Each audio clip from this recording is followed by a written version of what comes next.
kila malango yaliyofungwa na maadui jioni ya leo, Yesu nafungulia mlango.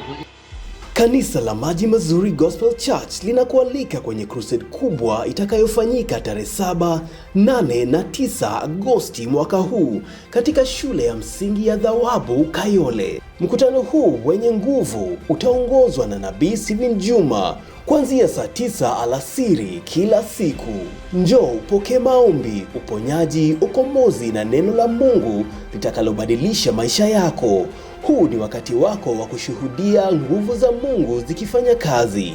Kumbuka, ni tarehe 7, 8 na 9 Agosti mwaka huu kuanzia mwendo wa saa 9 alasiri kwenye uwanja wa Thawabu Primary School Kayole.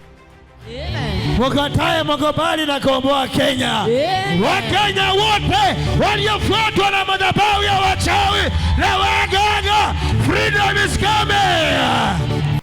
Basi mtazamaji unayenitazama kwa runinga hii yetu ya Tinga TV, mikutano zetu za injili zinaendelea. Sasa tunaenda Thawabu Primary School iko Kayole. Tunaenda Thawabu Primary School pale Kayole, ndio tunakutana kwa siku 3.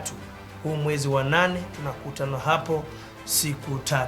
Naye ubarikiwe sana kuwa partner wangu, na mimi nitakuwa partner wako. Thawabu, watu wa Kayole, watu wa Dandora, watu wa Nairobi na vitongoji vyake, tukutane pale Thawabu kwa crusade kubwa sana. Watu wa Kayole, sasa masayoni imefika ya kufunguliwa. Mkutano huo utakuwa mkutano wa kipekee wa kuleta mabadiliko. Crusade hiyo ni ya kuleta mabadiliko katika maisha yako yoyote atakayaka.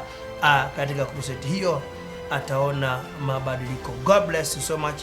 Mungu wa mbinguni akubariki. Yesu akubariki.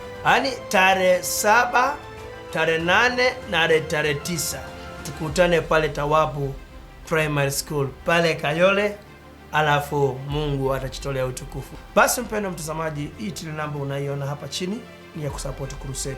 Ni support crusade.